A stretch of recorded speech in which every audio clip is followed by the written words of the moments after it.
What's up guys, welcome back to Deck Tech for Decks. I'm your host Caleb. If you want to support me, you can now follow me on Patreon. Not only is it the best way to support the channel, additionally you'll get more say in what decks I cover. Special shout out to my high contributing patrons, Newsome, you rock. Additionally, you can always use that TCGplayer link in the description down below to help the channel out. Now let's get into today's video. We are going to be covering 5 of my very underrated lists in my opinion. We're going to start it off with Megatron, and this guy is very explosive. He comes down super early. People do not expect it. First of all, this guy is 9 times out of 10 casted for that 4 mana. He comes down, and then I'm usually sacrificing something like a Boros Signet to take out a Mana Dork.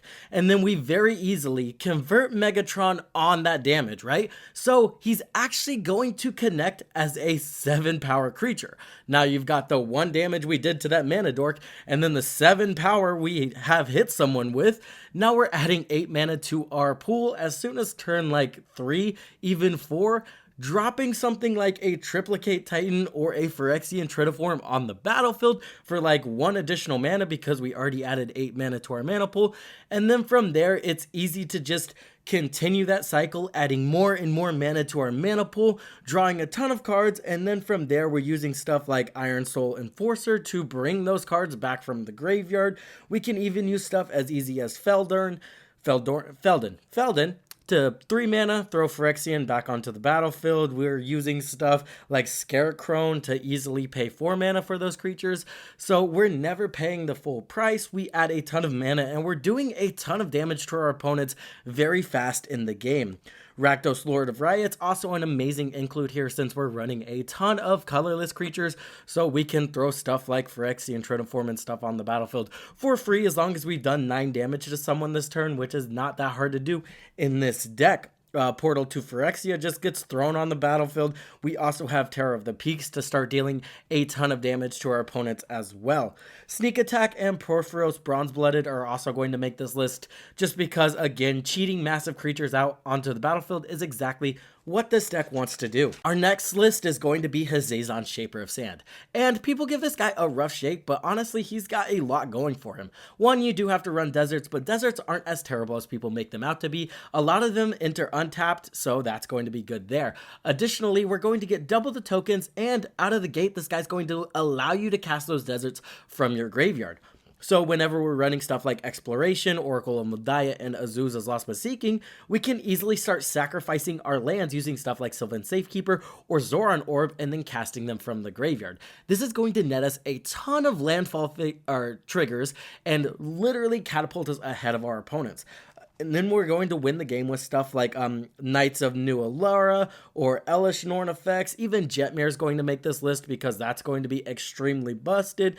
We also do want to abuse the amount of creatures we create. So Jaheira to tap them for mana is going to be solid. We also do use Cryptolith Rites to tap them for mana, and Skull Clamp's going to be one of the best cards in the deck. We can just start Skull Clamping our creatures to draw a ton of cards. Moving on to our next list, we have Ghyrson Starn. And out of the gate, I know you guys are thinking, this guy's not underrated.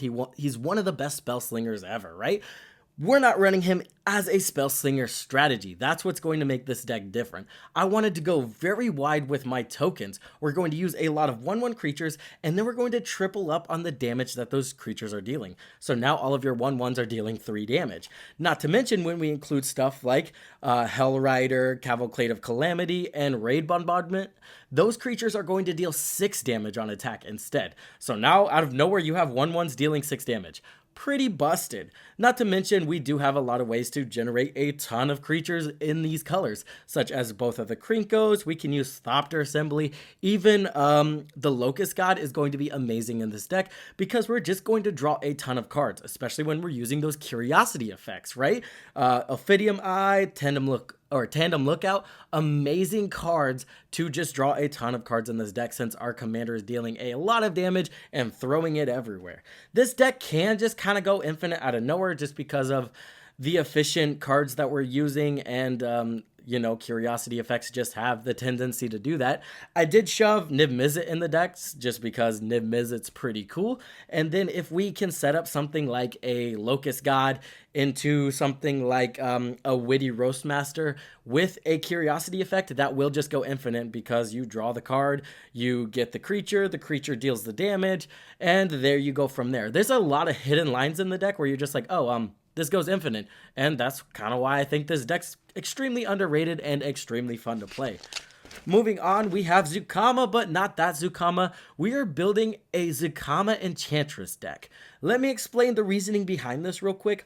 I've noticed that with Zacama, the best thing you want to do is get to 9 mana as fast as possible. That way you can cast your commander.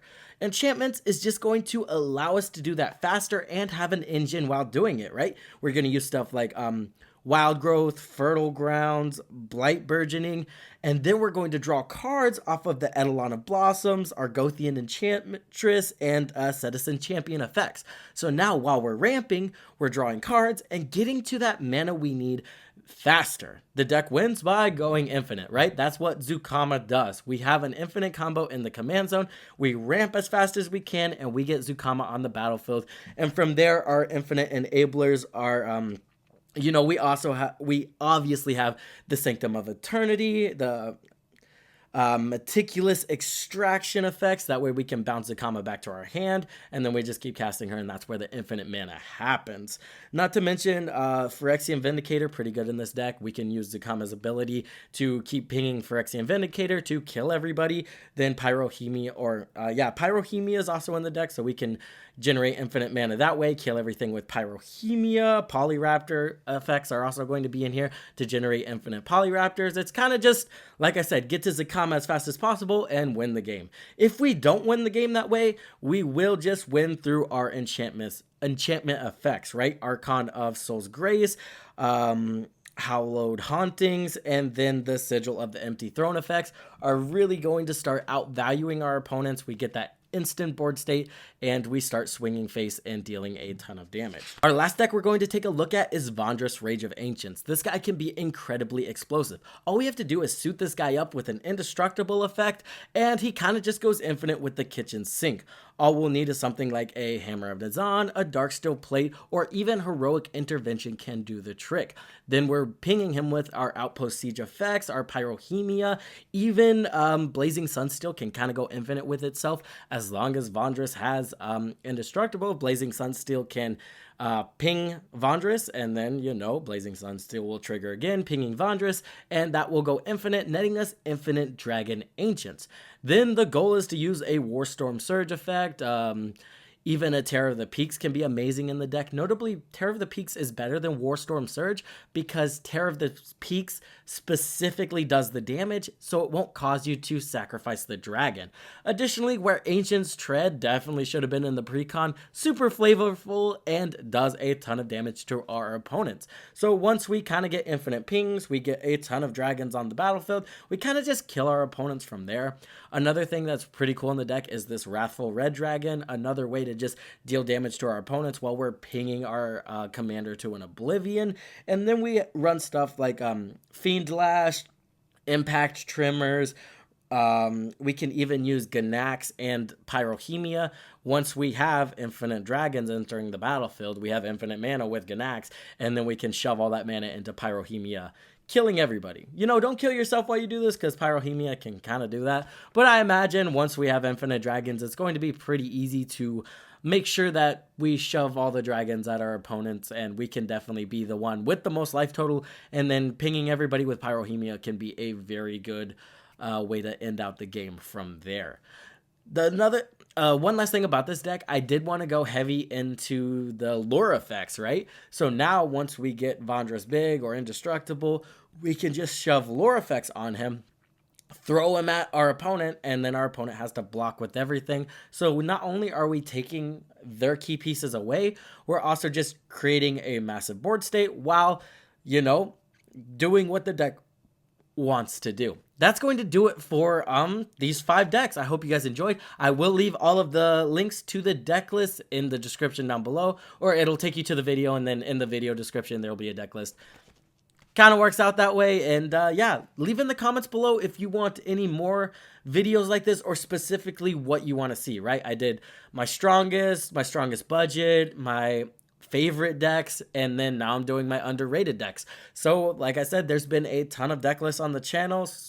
Let me know in the comments down below what you want to see. With that being said, I would like to thank my high contributing patrons, Newsome and Chicken Salad. You guys are amazing, as well as all my other patrons. Couldn't do it without you guys. As always, I hope this helped you in your deck building endeavors, and I will see you in the next one.